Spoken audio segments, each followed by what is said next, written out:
There was a time between jazz and justice, poetry and protest, when Black voices rose in rhythm, color, and brilliance. This was the Harlem Renaissance, a cultural awakening born in Black excellence that forever changed the soul of America. This isn't just history, this is legacy. Welcome to the Harlem Renaissance, when Black culture lit up the world.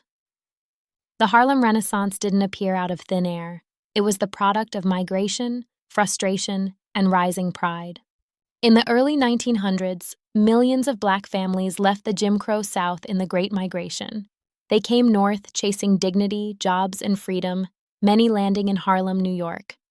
In Harlem, the written word became a weapon. Writers like Langston Hughes, Zora Neale Hurston, Claude McKay put Black voices on the page, loud, lyrical, and unfiltered. They wrote poems, plays, and stories about Black life, love, struggle, and joy. And then there was the music. Jazz and blues lit up the night. Clubs like the Cotton Club, the Savoy Ballroom, and the Apollo pulsed with rhythm. Icons like Duke Ellington, Bessie Smith, and Louis Armstrong didn't just entertain, they transformed sound into soul.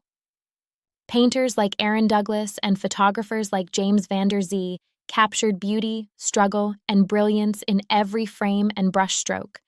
Black art was no longer confined. It was celebrated, bold, abstract, modern. The Harlem Renaissance was also an intellectual revolution.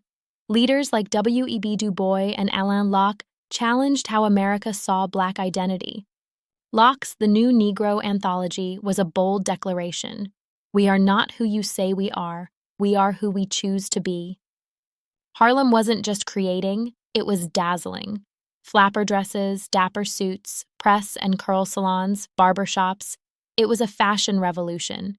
And on stage, artists like Josephine Baker took the world by storm, challenging stereotypes with every step. The Harlem Renaissance wasn't confined to Harlem. It inspired movements in Chicago, Philadelphia, Los Angeles, and even Paris. It shaped the civil rights movement, hip-hop, Black literature, and fashion as we know them. The Harlem Renaissance was more than art. It was a declaration that Black life is worthy, that Black voices matter, that Black brilliance cannot be silenced. It was the moment Black culture didn't just survive, it shined. And today, in every beat, every book, every runway, and every protest, that light still burns. If you like learning about Black history, then subscribe and check out some of my other videos.